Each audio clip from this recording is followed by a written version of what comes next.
Hey, how you doing? This is Adam Post, publisher of more than 1,000 comic books covering the Hollywood meltdown over the new affirmative action rulings at the Supreme Court. The affirmative action rulings affect college admissions, where you cannot discriminate against race as part of college admissions.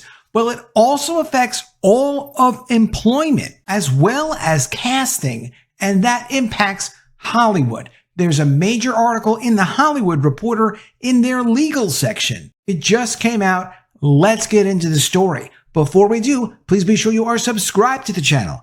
Click the bell for notifications. Give me a thumbs up. I really appreciate you guys. I'm trying to get to 30,000 subscribers, so if you can subscribe, please do subscribe. I originally saw this subject covered in the New York Post. Charles Gasparino wrote an article called What SCOTUS Affirmative Action Ruling Could Mean for Diversity, Equity, and Inclusion and the Business of Corporate Wokeness. And he goes on to discuss his high-level corporate advisors are telling him, and he covers like the financial community. He's tied in with Jamie Dimon. His legal contacts are telling him that companies are starting to unravel diversity, equity, and inclusion initiatives because they realize it's really not legal, especially with the recent ruling from the Supreme Court on affirmative action. However, this major article in the Hollywood Reporter just came out, and it covers the same subject, but with respect specifically to Hollywood. Hollywood diversity initiatives may be challenged after Supreme Court affirmative action ruling. The justice's decision to strike down race-conscious admissions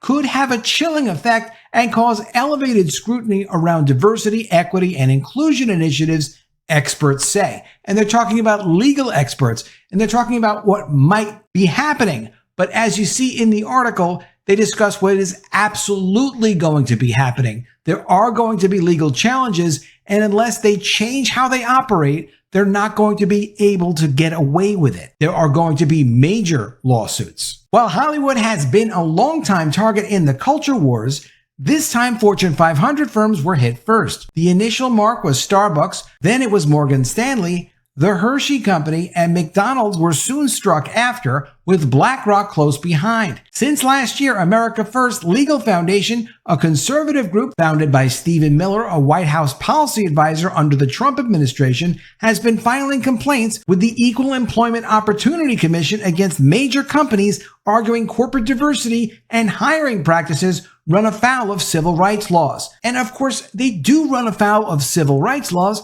because they discriminate against people based on race. There's no excusing that. We don't allow that in the United States of America. Now that the U.S. Supreme Court has struck down race-conscious admissions in colleges and universities, legal experts say Hollywood should brace for elevated scrutiny around diversity, equity, and inclusion initiatives, and that employers in the private sector could see a surge in reverse discrimination complaints. And I know there are a lot of people that like to say there's no such thing as reverse discrimination.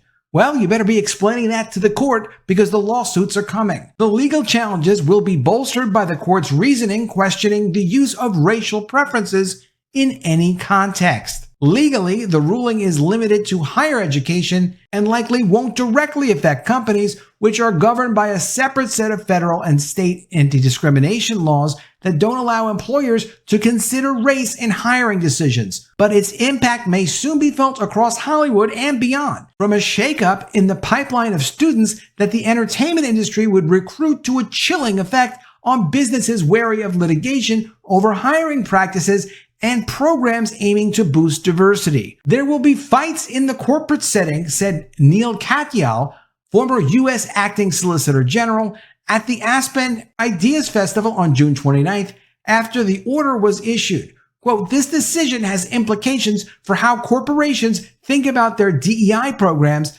their commitments to affirmative action, and the like.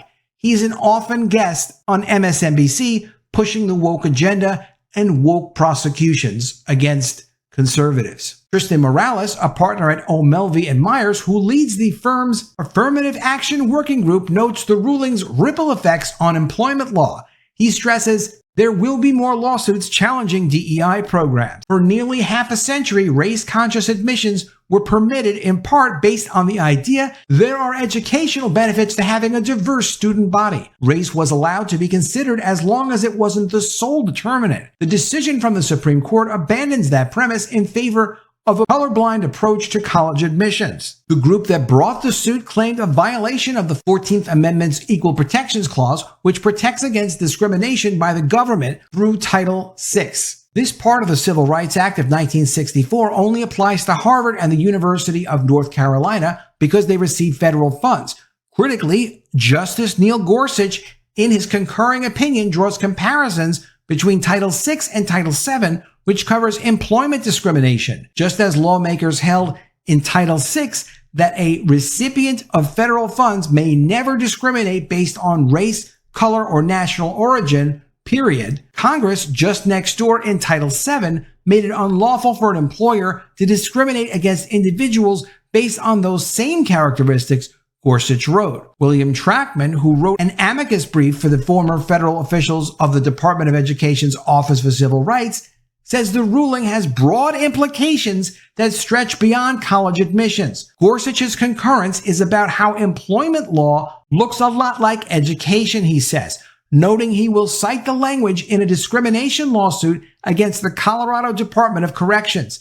Quote, he's explaining that Title VI and Title VII say the same thing in not discriminating on the basis of any characteristic. While the majority opinion does not mention Title VII, Chief Justice John Roberts wrote, quote, eliminating racial discrimination means eliminating all of it. The message was clear, according to legal observers who spoke with the Hollywood Reporter.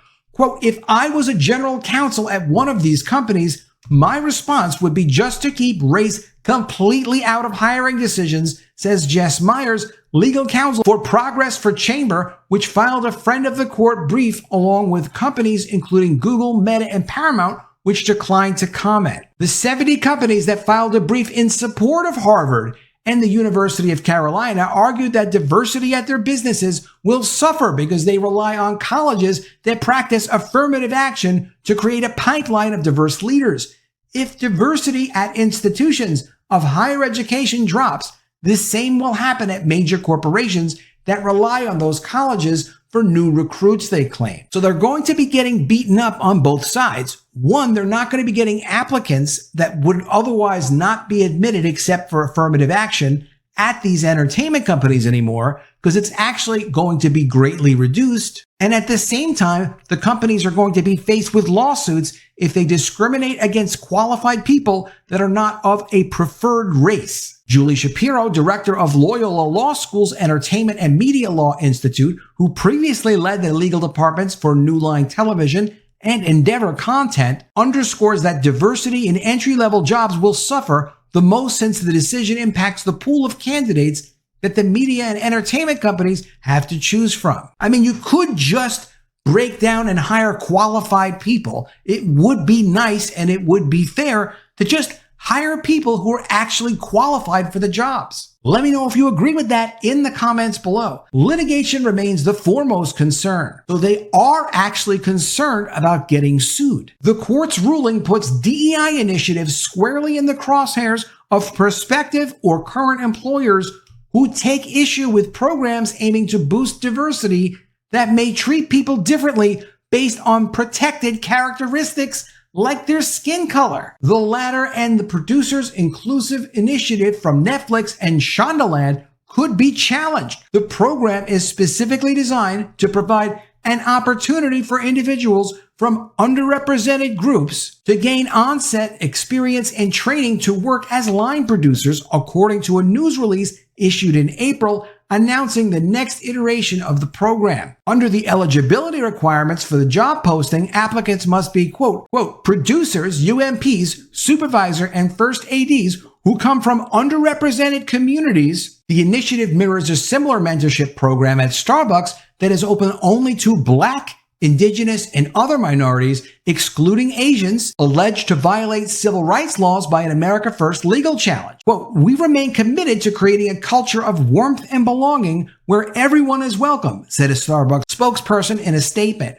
Netflix and Shondaland declined to comment. And this is where it gets into casting, which is really crucial to understand, like, maybe they won't be able to push their woke-only casting agenda. Amazon Studios' inclusion policy to cast at least one Black, Latinx, Indigenous, Middle Eastern, or Asian character for speaking roles in each project could similarly draw attention.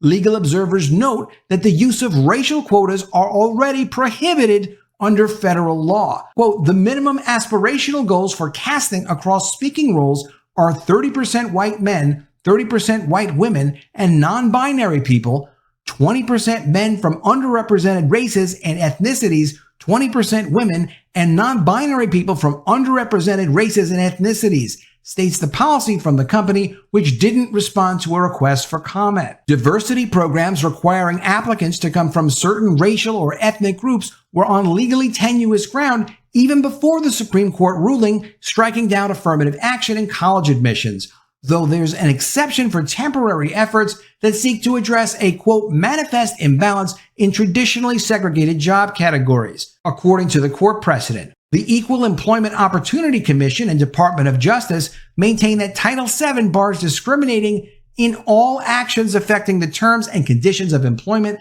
including those falling short of hiring, firing, and promotion decisions, wrote EEOC Commissioner Andrea Lucas in a Reuters op-ed. The Supreme Court's ruling could implicate race-conscious corporate DEI initiatives from providing race-restricted access to mentoring, internship, or training programs to tying executive or employee compensation to the company achieving certain demographic targets. Another effort that could be challenged is the Academy of Motion Picture Arts and Sciences diversity requirements for Oscars eligibility in the Best Picture category. Starting in 2024, films will have to meet minimum requirements relating to diversity and inclusion to be considered. They specifically call for lead or significant supporting actors, general ensemble cast, or the creative leadership team, among other roles, to be from historically underrepresented racial groups or ethnic groups.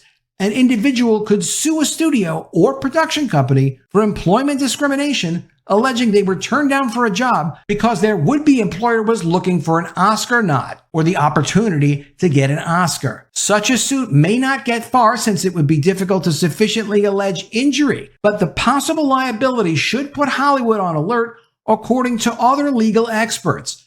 The same goes for newly imposed diversity requirements for receiving the full tax benefits of filming in California. Under the state's budget, signed by Governor Gavin Newsom on Monday, productions will automatically get 96% of their tax credit and will get 2% increases for meeting diversity quotas for below-the-line and above-the-line crew. Quote, the ruling gives ammunition to suits like those, Trockman says. The decision rejects the idea of raw racial preferences in nearly every context, and quotas are even more questionable. In the wake of increased scrutiny around DEI initiatives, even before the Supreme Court's ruling striking down affirmative action, companies have been moving away from explicitly mentioning racial diversity. Most programs are open to all applicants regardless of race or ethnicity. For example, the Directors Guild of America Director Development Initiative, billed as a program to increase diversity and inclusion among the industry's ranks,